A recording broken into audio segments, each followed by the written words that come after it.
Good morning, guys. What's up? Welcome to the channel. We are out at Lake Havasu getting ready for the One Bass Arizona Open. Looking forward to getting out here. We got some practice going on for the tournament.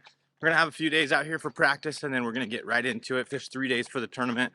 Winner's gonna win a brand new Ranger boat and a bunch of money. We're gonna probably have like 150 boats or so, maybe in that range. So the payout should be pretty good. Summertime event, which is different than a lot of the other Havasu tournaments that we've covered in the past. So should be doing some different types of fishing than we have in the past. Looking forward to getting out here. It's May, and a lot of times in May you get a lot of bites, but we're still gonna have to find those big ones. So we're gonna get out there, we're gonna have some fun, we're gonna try to figure these Havasu fish out. Let's go. All right, so I do have some experience out here in May. The bite can be pretty fun out here in May. You can catch some topwater fish, you can catch jerkbait fish, you can catch jig fish. You can catch fish on a lot of different things, but the key to this event is gonna be trying to figure out how to catch those bigger than average fish. I think a crankbait could be a player. I think a swim bait could be a player. I think there's gonna be a lot of ways that you can catch them, but trying to figure out how to catch those 4-pounders to try to get yourself as close to 20 pounds is gonna be key. I think that 20 pounds is gonna be a big weight for this event, where 20 pounds is still always a big weight, but not quite as big in the wintertime, because you can catch some of those mega bags in the wintertime. I don't think you're gonna see any of those mega bags for this one because all these fish are gonna be post spawn. But we're gonna go find out. Maybe we can get onto something special and make a run at this thing. But that's gonna be the key. That's gonna be what we're working for.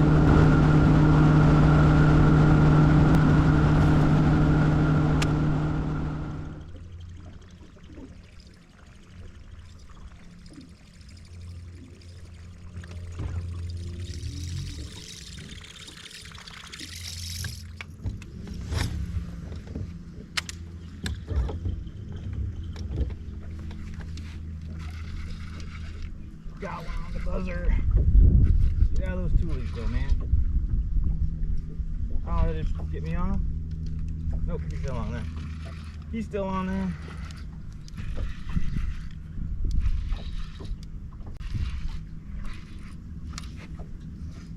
Smallmouth on the buzzbait. See ya. Well, we got one on the buzzer. Dual molds buzzbait with the 6 cents whale on there. I think I need to go with the bigger whale on there, but got one on the buzzer. All right, so we started off throwing the old buzzer and got ourselves a fish. Not a big one, but it's a start. It means they're eating something on the top. I think if the buzzbait bite was really good, we would have gotten more bites than just the one so far. I've made a lot of casts, fished a couple different areas with the buzzbait. So I think that if this bite was really happening, I would have gotten, you know, at least some slaps, some blow-ups, caught a few fish. Fishing in the right areas, just not really happening. But you just never know with the buzzbait. It could just get you a big bite in the morning and really set your day up. So it's worth giving it some time. And we're gonna keep the topwater on us all through practice, because topwater is just a great way to get a big fish. But we're not gonna live and die by topwater, because you can definitely die throwing topwater.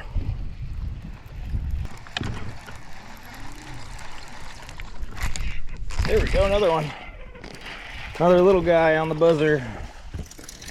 A little one. But he choked it though. Choked it.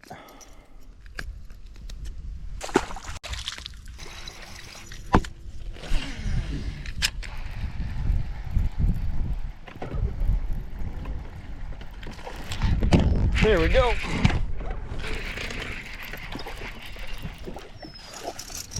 It's a little bit better, finally. A little bit better. Well, there's definitely a buzzbait bite up here. Skinny guy, man. Skinny. Well, guys, not a bad start to the morning. Caught a few fish. None of them were big by any means. One of them might have been something you could be okay with taken into weigh-in. So we still got work to do. The buzzbait wasn't the first thing and last thing that we're gonna throw on this trip. We're up in the river right now. Just fishing this area because I haven't fished the river very much this time of year. So I just want to check things out, see what it's like, see how the grass is, see how the tules are, see how the water level is. Water level doesn't look as down as it was. It looks like the water's come up probably since the last tournament that was here, because they were all talking about the water being down. So it looks like it's come up a little bit because there's plenty of tules in the water. Nothing looks kind of like on dry land. The water level is still down a little bit, but I don't think it's as bad as what the guys were saying at the MLF event.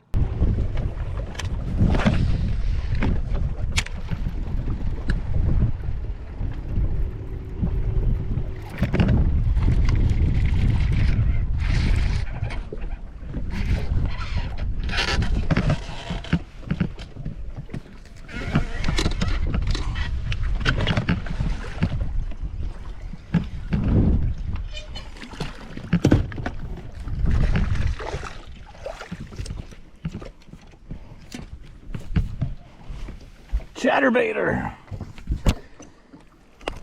Chatterbait.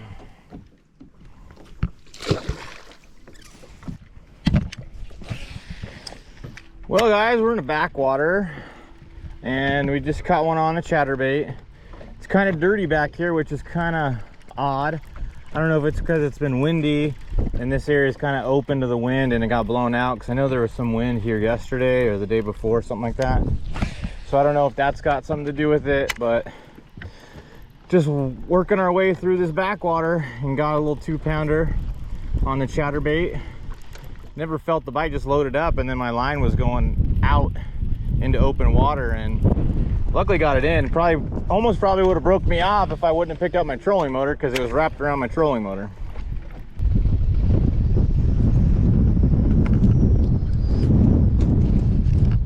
Got one.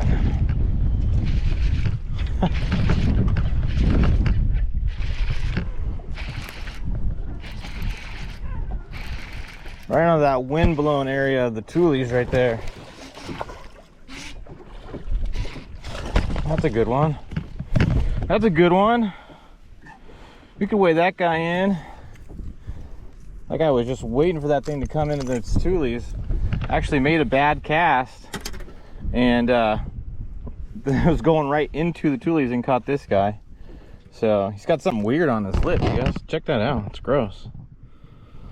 Well, he got a little 3.5-er. So that chatterbait fish that I caught made me think that flipping might be a good idea, because that fish ate as the chatterbait was going into the tules. I was literally going to get hung up in the tules. So I decided to put something on that I could pitch into those tules, thinking maybe I could get more bites, and maybe these fish actually don't want to chase that chatterbait. I just ended up catching that one because it was literally going into that tule patch.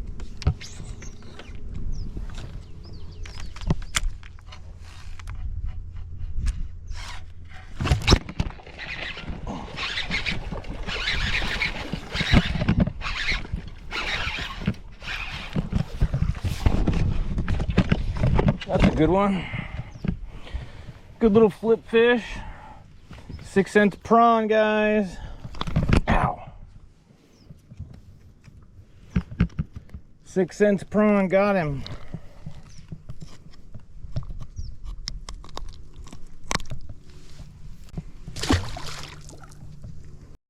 Well, so far flipping's produced a bite. The first bite I got on it, I didn't catch. The second one I did catch. The first one bit, pulled, but I don't think it had the hook in its mouth because it pulled my bait off. The second one definitely had that thing hooked. It wasn't going anywhere. This flip bite might be a fun way to catch them up here. Just depends on if I can catch the right quality doing it.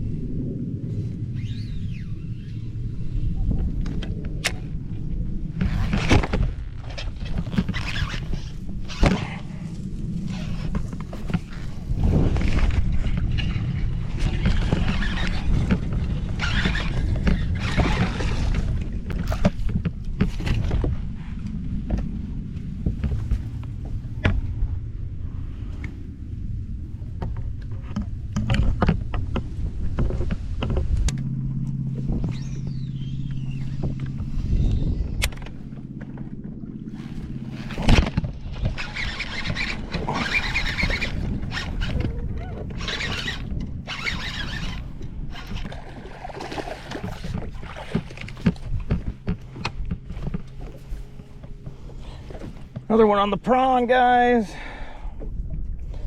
Flip bite's good in here.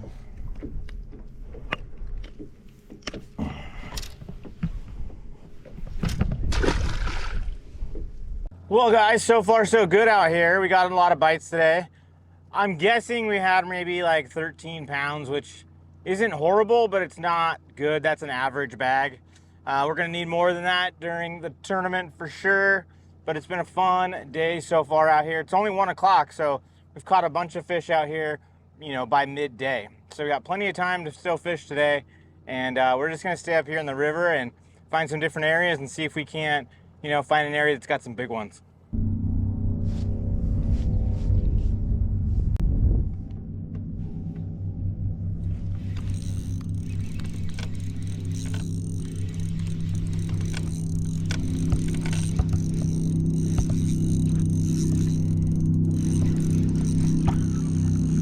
Smallmouth.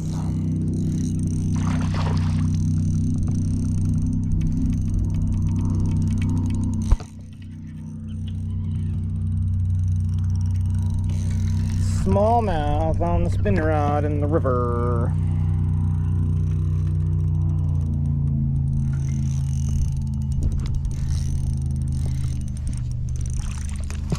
Ooh, that's a decent one. That's a decent one. I'd take that one. Little 2.5-er. Not a bad fish right there.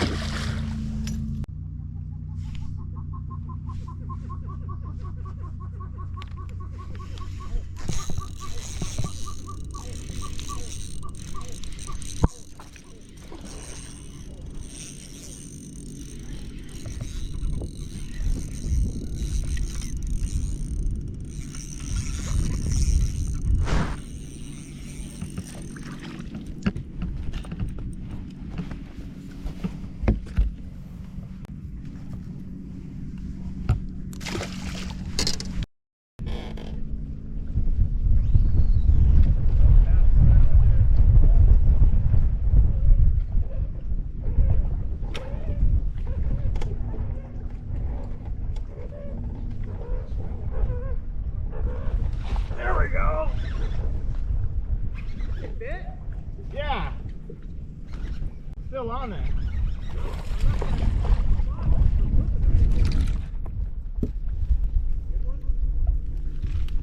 2-pounder. There's bluegill like swimming around right here, and I tossed that thing in there and got bit. There we go. Yeah.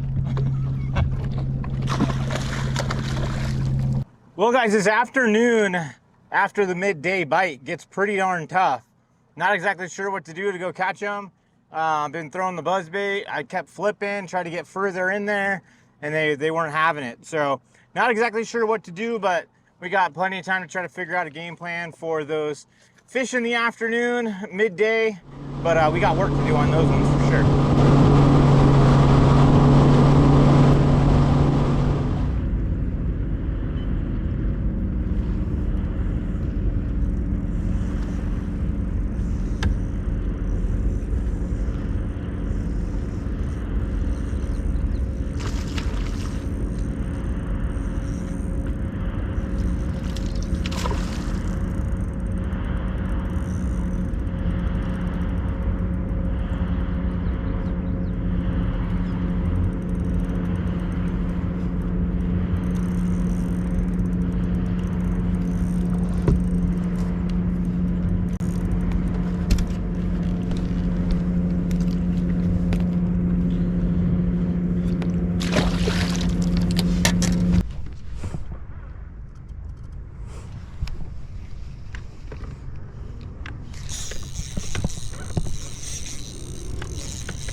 Another one. Floating worm time.